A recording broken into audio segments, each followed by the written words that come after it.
Bonjour à tous, bonjour à toutes. Aujourd'hui, bilan du défi du mois d'août qui avait pour thème le fait de faire un personnage ou plusieurs personnages et leur environnement. En gros, d'imaginer un univers autour de quelqu'un pour pouvoir explorer un petit peu comment est-ce qu'on crée un monde, comment est-ce qu'on crée des univers avec des décors par exemple, avec des accessoires, avec des façons particulières de définir les objets. Comme d'habitude, pas mal de participation ici, j'en ai sélectionné quelques-unes pour faire ce bilan et je mets dans tous les cas le lien vers tout ce que j'ai récupéré dans la description. On commence avec Samuel Moreau sur Instagram qui a fait un pigeon samouraï champion explorateur. On a quelques explications, une illustration que j'ai faite à l'aquarelle, on peut y voir un pigeon samouraï parti à l'aventure mais malheureusement perdu dans une dense forêt de champignons. Et pour pas se faire repérer, il s'est déguisé en champignon, pas comme pigeon. Il n'y a qu'une seule image ici, donc en termes de création d'univers, on n'a pas une variété énorme de choses à imaginer. Enfin si, justement, on a beaucoup de choses à imaginer, mais pas beaucoup de choses à voir. J'imagine bien un univers très coloré, peut-être avec d'autres animaux comme ça qui font des métiers de gens. Peut-être qu'ils rencontreraient, j'en sais rien moi, des personnages chats qui essaient de le bouffer, des trucs comme ça. Et au niveau de la réalisation technique, j'aime beaucoup le trait, en fait, que tu as utilisé ici. Quelque chose d'un petit peu tremblant par moment, on sent que c'est pas complètement propre. Et ça fonctionne très bien, et ça fonctionnerait vraiment bien en illustration, en fait, dans un livre. J'ai l'impression, en tout cas, voire en animation, si on part sur quelque chose d'un petit peu vibrant comme ça. Ensuite, on a Idolem Art, donc Mélodie Gringoire, qui était déjà passée sur une des vidéos ici pour parler de son travail sur la série 3D Idéfix. Et ici, c'est toute une collection qui s'appelle Petit Monde. Elle explique que ça date du Inktober, qu'elle a profité de cet événement pour développer visuellement un projet de BD. À ce moment-là, c'était plutôt un roman illustré, donc il y a aussi ce côté quand on crée comme ça un univers, un truc quoi, c'est le terme technique, le format final n'est finalement pas si important, enfin pas tout de suite, on peut très bien partir sur un roman illustré et ensuite se dire qu'on va en faire un court-métrage d'animation, on peut très bien voilà varier comme ça les médiums, parce qu'on va juste développer ce qui se passe dans cet univers-là, et ensuite on peut le transposer un peu n'importe où, bien sûr il y aura un travail pour faire en sorte que ça fonctionne en animation, mais pour les idées et pour ce qui s'y passe, voilà, il faut juste être assez large et ensuite pouvoir exploiter ce qu'on a créé ici, pour le mettre dans une forme ou une autre. Et ce que j'aime bien ici, c'est le côté visuel, en fait quelque chose de très simple finalement, avec pas mal de petits traits, surtout pour représenter la végétation, les écorces des arbres, des choses comme ça. Donc j'ai l'impression qu'il y a un truc assez pur, entre guillemets, dans le dessin. Et je pense que j'en avais parlé aussi dans la vidéo Inktober. Je sais plus. Et tu expliques aussi, encore une fois, dans ce côté conception d'un univers, que les textes sont finalement assez éloignés de l'histoire que tu as inventée ensuite, mais que ces recherches-là, ces premières recherches, t'ont vraiment aidé à développer ça. Donc c'est vraiment toute l'idée. Il y a des images que j'aime particulièrement, comme par exemple ici, avec le côté contreforme en noir, avec cette forme-là qui est dans la page. D'ailleurs, tu as envoyé aussi quelques petites choses par rapport aux références que tu as prises, donc des photos. Et c'est vrai que là, principalement pour le côté végétation, texture et tout, c'est important d'avoir des images comme ça, pour vraiment simplifier ce à quoi ressemble vraiment un arbre, et pas juste dessiner ce qu'on imagine être l'écorce d'un arbre. Et ici par exemple, on peut voir comment cette branche-là t'a servi de référence pour cette image ici. Ou bien sûr, en gros, on va dire que la référence, elle s'arrête à peu près ici, et qu'ensuite t'as fait en sorte que ce soit un format portrait avec un personnage et tout. Le but évidemment, ça je le précise un peu pour tout le monde, des références, c'est pas de les prendre et de les faire exactement pareil, c'est de s'en servir comme point de départ, comme point d'ancrage dans la réalité, pour ensuite déformer ça et le mettre en scène comme on veut. Enfin voilà, il y a de quoi faire, et si vous voulez en savoir plus sur son travail d'animation 3D aussi, je vous invite à aller voir la vidéo qu'on avait faite ensemble. Ensuite, on a Rachel Carpentier, Nora Live sur Instagram, qui a fait cette image sur Blender, donc c'est de la 3D. Et tu m'as expliqué tout le détail de cette conception-là, comment est-ce que tu as d'abord créé une silhouette et ensuite tu as voulu voilà, mettre quelque chose autour. Tu as d'abord eu une référence en dessin qui ensuite te plaisait pas une fois que tu as commencé à le modéliser, donc tu es parti sur autre chose. C'est un truc qui peut arriver aussi très souvent, c'est de varier comme ça par rapport à l'idée de base. D'où le fait de ne pas s'arrêter à la première idée évidemment, qui n'est souvent pas la meilleure, ou en tout cas pas la meilleure version de la meilleure idée, si c'est la meilleure idée, je sais pas si je suis clair. Ensuite tu l'as modélisé, t'as voulu le placer dans un paysage, donc t'as placé ce côté un petit peu ravin ici. Je me demande pourquoi cette créature continue de planter ses graines jusqu'au bout du monde, parce que là il y avait rien en fait au départ. Et après ce qui est un peu dommage on va dire, c'est que t'as rajouté des choses en arrière-plan justement parce qu'il y avait le côté création d'univers, alors que pour moi ça marchait déjà bien sans. Et ça rentrait dans le thème en fait, c'était un univers avec ce personnage-là qui plante des graines jusqu'au bout de la falaise. Ah ça y est, c'est le moment où je me prends le soleil dans la tronche. C'est bon? Le professionnalisme. A few moments later. Donc c'est quand même un chouette travail, même si, bon, j'aurais pas mis de décor finalement, peut-être, je sais pas, un truc qui montre qu'il y a du vide, mais visiblement ça t'a permis d'apprendre des trucs sur la 3D aussi, donc c'est cool. Ensuite, on a Jérémy Bignol, une sorte de ciné-concert mêlant composition musicale et vidéo d'animation, donc c'est super de mélanger comme ça ces différentes pratiques. Et que ce mois-ci, donc durant le mois d'août, t'as réalisé l'ambiance sonore de ce premier épisode avec la musique et les bruitages.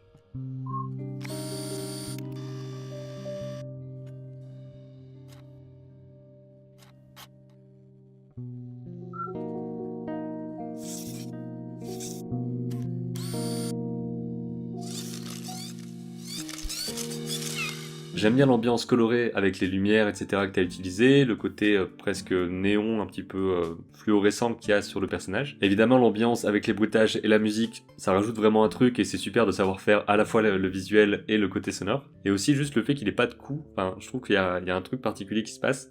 Ici, c'est vachement chouette quand il part en l'air avec les ballons. On sent vraiment qu'il décolle petit à petit. Donc il y a une maîtrise sur le côté animation aussi, sur le côté lumière, il y a vraiment des choses qui fonctionnent super bien. On ressent bien les matériaux et tout, c'est vraiment du bon travail. Ensuite, encore et toujours, Egonovem sur Instagram, mais cette fois-ci il est carrément à l'origine de ce défi-là, parce que c'est lui qui l'avait proposé quand j'avais demandé des idées de défis. Un peu de world building, qui sera approfondi un peu plus tard, avec une petite présentation ici, différents objets, c'est ça qui est intéressant aussi, c'est de savoir un petit peu comment ils fonctionnent, avec leur vaisseau, qui est juste voilà, une forme très simple. C'est un peu l'idée de la conception d'univers, c'est d'aller dériver un petit peu ces choses-là, à quoi ressemblent leurs objets, quels sont leurs comportements, leur façon de vivre et justement comment est-ce que ça va influencer la façon dont ils construisent des trucs. Ensuite, on a Monsieur Keck qui propose cette image ici, donc c'est encore une fois juste une seule image avec un personnage dans un environnement particulier. Mon personnage est un bibliothécaire, on peut imaginer qu'il est issu d'un monde fantastique où des monstres cohabitent avec les hommes. D'apparence monstrueuse, le personnage semble en réalité assez sympathique, il n'est là que pour effectuer son travail. Dans le fond, on voit des livres, donc tu expliques que c'est aux allures artistiques.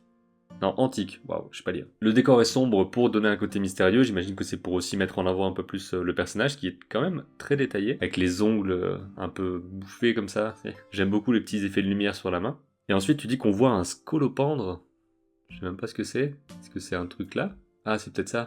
Ouais, c'est quand même très très sombre, donc on a du mal à le voir. Qui en gros l'aide pour trouver des livres inaccessibles. Donc il y a un truc à développer, j'imagine, là-dedans. Comment il vit ça, qu'est-ce qu'il fait et tout, est-ce qu'il y a d'autres gens qui viennent, enfin qui vient dans sa bibliothèque. Ça peut être le point de départ pour quelque chose. Ensuite, on a Œil de Nuit 29 qui propose cette image-là. J'aurai pas le temps, malheureusement, de finir cette illustration, mais la base est déjà bien posée, donc je pense participer, ben voilà. Donc t'aurais voulu détailler chaque visage, rajouter une texture pierre plus prononcée, et ajouter de la végétation sur les statues pour peaufiner tout ça, donc avec du détail, mais c'est vrai que l'idée de base est vraiment bien exploitée ici. On a du détail ici, j'aime beaucoup le côté texture de la brosse, enfin plutôt les motifs de la brosse. Et le rendu des pierres est quand même s'il est pas très détaillé, on sent quand même bien l'effet. Et surtout, en termes de composition, je trouve que c'est assez bien maîtrisé. On comprend vraiment où est-ce que tu veux qu'on garde, on a vraiment des choses qui nous mènent ici, une lumière comme ça un peu plus vive qui nous permet vraiment de voir les visages. Donc il y a une maîtrise intéressante là-dessus, t'as même rajouté un petit peu de flou ici pour ajouter de la profondeur, et je trouve que ça marche vraiment bien, on dirait qu'on est en train de se promener, que d'un coup on tombe là-dessus. Encore une fois, c'est juste une seule image, on est curieux de voir plus de choses en fait.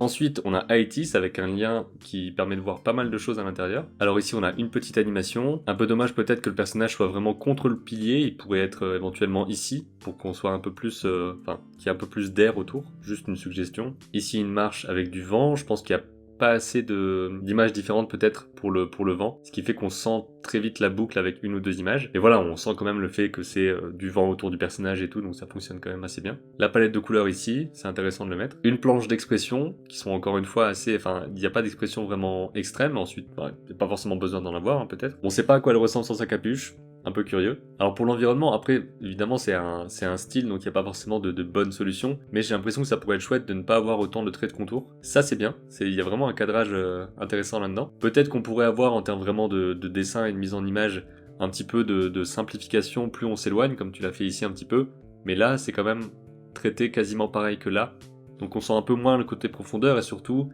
Au loin ici, ça devrait pas être aussi net, à mon avis. Mais ce cadrage-là, c'est une idée vraiment sympa. Et tu places ton personnage aussi pour qu'on ait un rapport d'échelle, et ça c'est important quand on fait un décor ou quand on fait différents personnages pour savoir voilà, qui est plus grand que quoi, comment se situe leur taille. Quelques références ici.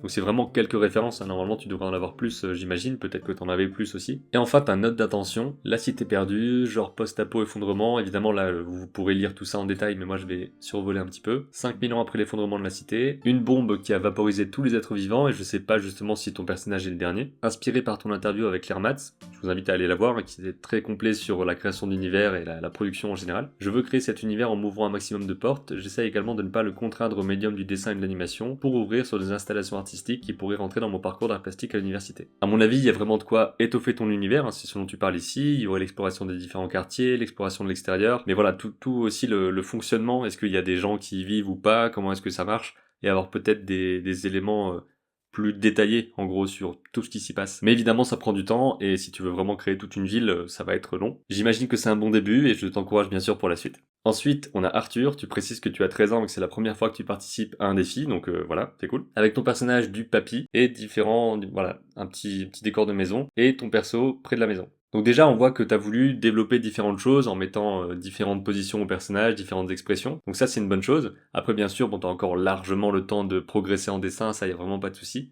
Ton personnage a vraiment une mâchoire très particulière, je sais pas si c'est fait exprès, j'imagine que oui. Là, il y a vraiment une courbe de folie quoi sur ton perso. On voit que tu as détaillé un petit peu les objets, donc évidemment, je t'encourage à le faire davantage. Ici, on sent que tu t'entraînes déjà sur le côté perspective, que tu essayes de voir comment montrer la profondeur, etc. Et de ce côté-là, je dirais que en termes de profondeur, il y a un truc qui marche pas dans le sens où ton personnage il paraît gigantesque par rapport à la maison derrière et on sent pas qu'il y a une longue allée par exemple entre les deux. Probablement que le point de vue aussi de la caméra pourrait être différent dans le sens où si on est au-dessus de ton personnage comme ça, on doit pas voir la maison dans son ensemble. En tout cas, si on veut quelque chose de réaliste et de crédible. Mais c'est vraiment chouette de commencer dès maintenant à développer comme ça tes personnages et ton univers. Il y a plein de choses à développer, prends le temps qu'il te faut pour pouvoir apprendre, mais là, le fait que tu commences maintenant, c'est vraiment, vraiment très bien.